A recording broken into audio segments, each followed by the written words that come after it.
Hey everybody, we're going to take a look at the 3090 Ti TUF. This was a unexpected pickup. I originally was going to get either this or the Strix, but I guess I ended up getting both. The box is much longer than the standard TUF box. I already took the card out of the box, but I will show you the packaging since it's changed a little bit.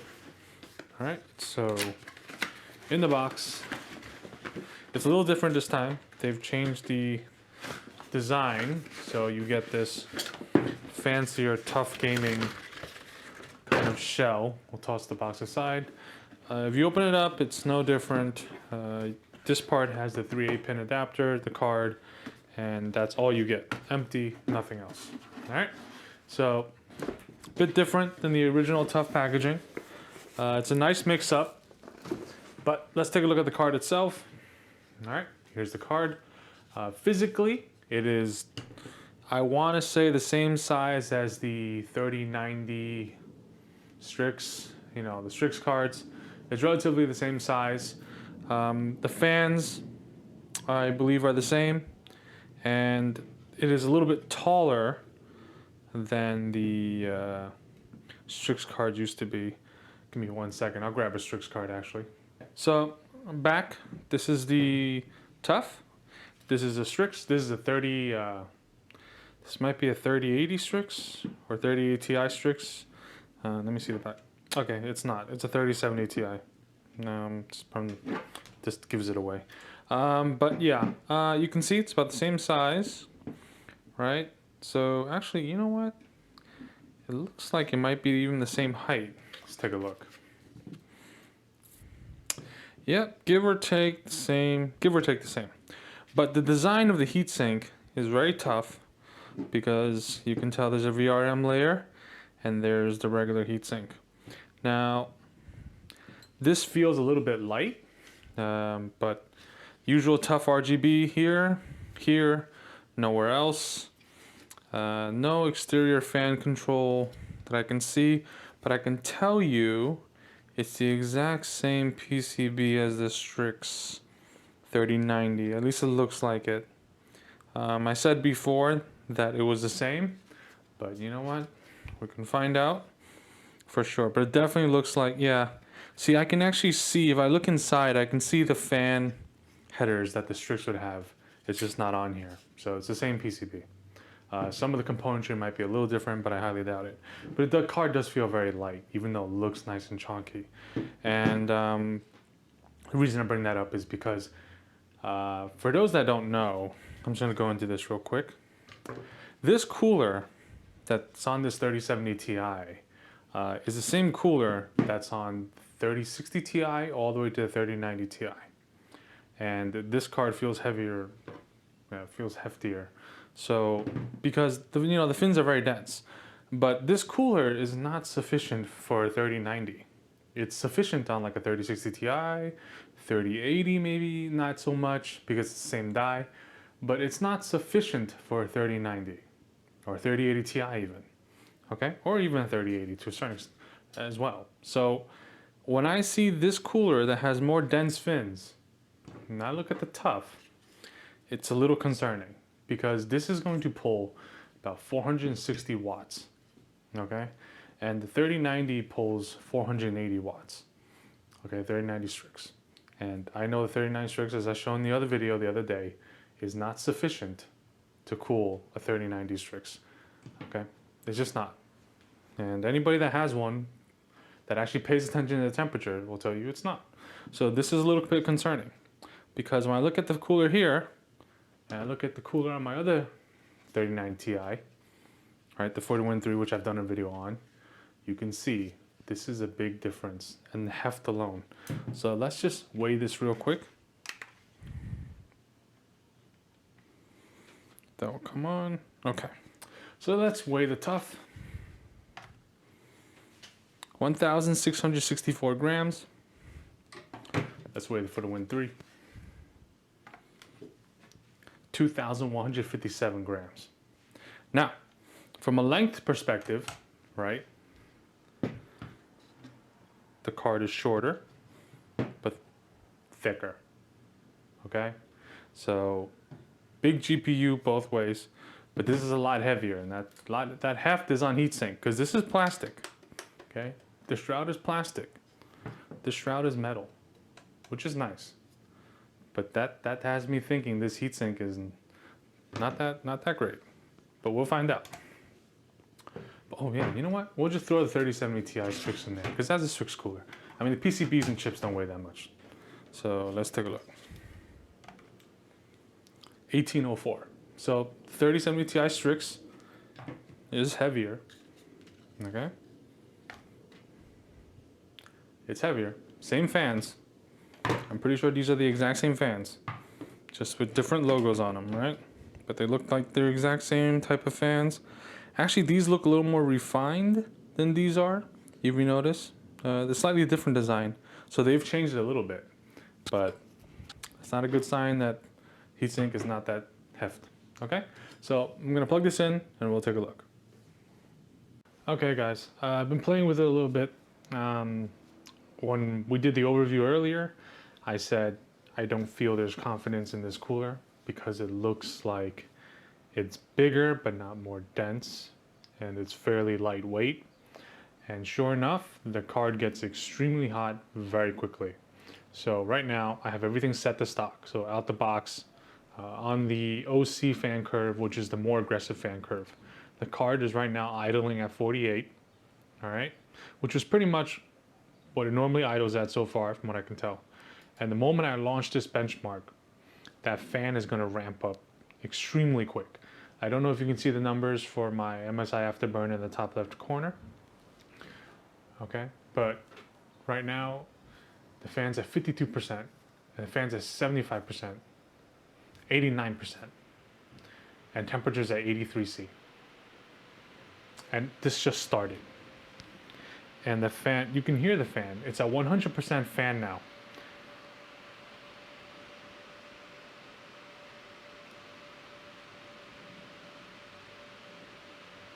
Right, so I'm over 60 dB just pointing at it versus the 50 something on the other two.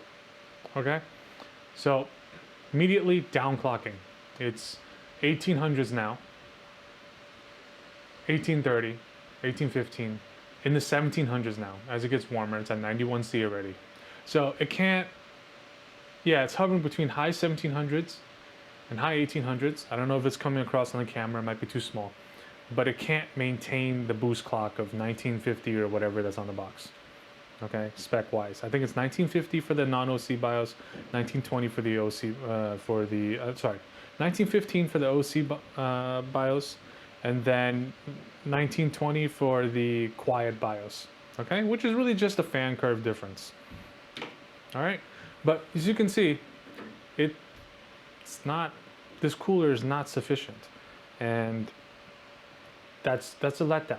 And ASUS should do something about that, because the other day I had done the For the Win 3 video and I showed that 3090 Strix. That thing was overheating out the box, like well into the 90s immediately, okay? And what ASUS has done here is they've made the heatsink larger, but they haven't improved it. And when I take the cover off this card, we'll take a look and we'll see what I'm talking about. But yeah, I mean, there's no, you don't have OC headroom when your temperature's like this. Like, yes, I can overclock it, but then I'm dealing with these high temps, it's not gonna maintain that boost. I can force it to maintain a higher boost, but right now it's 1815, and when it's running at 1700s, 1800s, that's worse than most AIB 3090s. So the score at the end of this might actually be lower than a 3090, not FE. I think actually, you know, the 3090 FE coolers actually do an extremely good job. And if you get a good 3090 FE, it will do 2K, like pretty easily with that cooler on there. Just the VRAM gets hot on the back, but that's a whole different story. So yeah, that this is definitely extremely disappointing how loud it is. And I mean, it moves air extremely quick. I'm sitting here, I can feel the air coming off the GPU, but the air doesn't even feel warm. It feels like, you know, there's no, it's not capturing any heat. There you go, 12755. That's less than most 3090s I put on here. Actually, I've decided to just put the for the win 3 in there, just to make it real fair. Same time, the day, same temperatures, ambient, okay? And everything is set to bone stock, okay? So bone stock, OC switch, OC BIOS, just like the other card. Both running on air, obviously. So we saw the TUF, which I was just complaining about. So now we'll look at the for the win 3. And for those that didn't watch my other video or just catching this one, you'll see exactly what I mean now. Okay. Right away, you guys can hear the fan has not ramped up yet.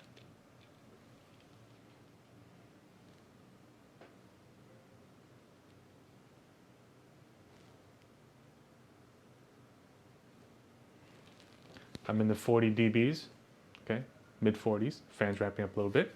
Fan's at 51%, and temperature's at 57 C. And the clock is 2085, 2070. And now the fan is ramping up a little bit, but it's still in the 50s. I can hear a little bit more. So it might be ramping up a little bit. I'm at 60 C now.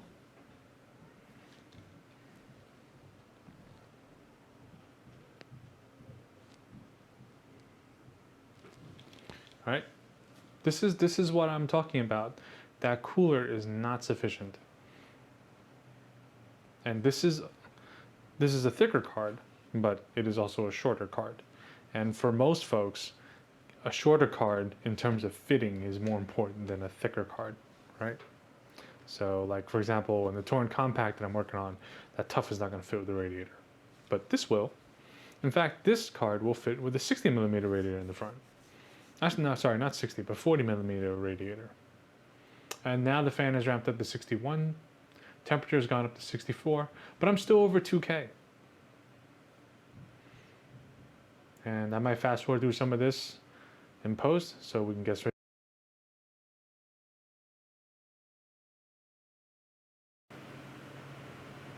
All right, you guys can see the score. 14071 is dramatically higher. And it's just pretty much because of the cooling is there. If the cooling's not there, the die cannot boost, and that's what you get. So, time to take the TUF apart. I took the shroud off so we can get a look at the heatsink itself. What I've done here is I've taken the shroud off a Strix heatsink. This one's from a 3090, okay? So, as you can tell, well, let's get the orientation. You can see the density of the fins is completely different. Okay, there's a lot more, because of the tight pack fins, there's more surface area on the Strix cooler, as you can see. So the design is very similar. You see with the fans, everything I can even possibly swap these fans over and it work perfectly fine. Okay, so, but I mean, this is an improvement compared to the old TUF cooler. This is a cooler from a 3090 TUF. You can see, you know, this was a joke on the 3090, but you know they've improved the size of it. But what I don't understand is on the 6800 and 6900 XT for the TUF, they actually used the Strix heatsink. So it seems like they went back to this heatsink, even though this card, you know, has a higher power draw than the 6800, 6900 XT TUF. So I kind of don't get it at this point. I mean, when you're spending this much money, this is kind of inexcusable. So I'll put the shroud on, I'll take the heatsink off, and we'll take a look at the paste job. Okay guys, so here's the cooler off. We can see there's a VRAM heatsink. This heatsink is very similar to the 80 and 90 one, right? But a little more beefier, as you can tell. It's a little more beefier than the 80 and 90 one, but it's still the same concept. The paste is a bit thick, but not too bad at all. This frame right here is also new on the TUF. This frame is similar to the Strix frame that cools some of the componentry. But looking at this PCB, it actually looks pretty similar to the 3090 PCB for the Strix. You can see some of the fan headers that would go here for the Strix, right? And I think there's some extra componentry here on the Strix PCB for the 3090 Ti. I haven't busted it open. From what I can tell from the side, it looks very similar. I did flash the 3090 Ti Strix BIOS onto this, and it works perfectly fine. The only problem is the fan control is completely dog crap, because that fan control, I believe, is only for the fan on the hybrid, the blower fan. So setting 100% fan, you're not going to be able to control the fan at all, actually, the 3 fans. So what you need is you actually need a water block to use this with the Strix BIOS. Technically, you need a water block, period, because the card just skyrockets in temperature. Okay, so it's not a paste job. I will repaste it, but I don't think it's going to make a big difference. But this is essentially the heatsink itself. I mean, you can see it. It's not very impressive, and that's pretty disappointing. It's a similar design. You know, you can take a look at it here, right? You can actually see, you know, how much more dense that is, and this is the Strix one, not the 3060 Ti through 90 Strix. Okay, so that kind of shows us where the cooling potential came from. But yeah, I would have to say, once again, I haven't gotten the Supreme yet, so that would be the next one. Judging from the, if anything to go by on the 90 Supreme, which I've had, and the 70 Ti Supreme, and I think 80 Supreme I did have at one point. Those coolers were very good. So I expect the 90 Ti Supreme to be amazing too. Once again, on air so far, this For the Win 3 is extremely impressive. But I will point out one more thing. I have a big gripe with this. I have the Black and the Ultra. Okay, so the other day, I actually, when Gamers Nexus did their teardown, they saw the 2040 written on the die, and they called Jake up and they verified they were bidding them. So Frame Trace made a video. He tore his Black down, and it said 2080 on there. I tore the Ultra down, and it said 2040. I tore Black down, and it says 2080. So aside from the cards being the exact same thing, and the 60 megahertz bump meaning absolutely nothing, thanks to dynamic boost, at the very damn minimum, they can flash the Ultra BIOS on the cards with the higher bid, right? But they didn't even bother to do that. So they just sell you the same thing for $200 more. And I mean, at least give me a damn t-shirt, right? So, I mean, that's, I mean, like I said before, I understand why there's a 2K price point. So there's a 2K price point for the TUF, and there's a $2,200 TUF, which is this one, the OC edition, which once again is that, you know, little bit of a bump. I get they have to have a 2K model, but this is just, I mean, these two cards are the same price, and at least I get an e-leash on this, I guess, if you want to use it. But you know, it's just, I think ASUS has a lot to do with fixing their cooling. It's not. I mean, I guess EVGA did it too with the 3070 For the Win 3 throughout the 90 For the Win 3, but it's not right to use the same cooler design, you know, on a lower end card versus a very high end card, because they don't have the same cooling requirements. So when this is the reason why this is a problem. I don't understand why, at the very minimum, they couldn't put the Strix heatsink onto here. They had to go back to just enlarge the TUF design, right? They just enlarged this design, and you know, I mean, this on the 90 alone was already a joke, because you know, just ran hot and shit, and like this one runs hot as shit, and it's just, you know, I expect better from ASUS, and hopefully for next gen, when the cards are more power hungry, I think we're going to see a lot of AIO variants. I mean, if Aorus, for example, their little dinky 3090 Ti with the reference PCB, they have a 360 AIO, you know, and ASUS went with a 240. So, you know, you pay the ASUS tax, you know, you should get some benefits there. And this is extremely disappointing.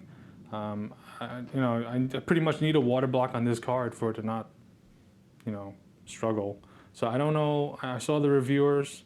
I think it was Guru 3D. They had one. It was capping out 78 degrees.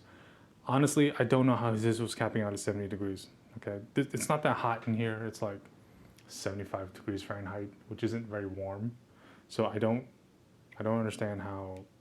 Yeah, it just doesn't make any sense. But anyway, thanks for watching. If I can get this to print, I will.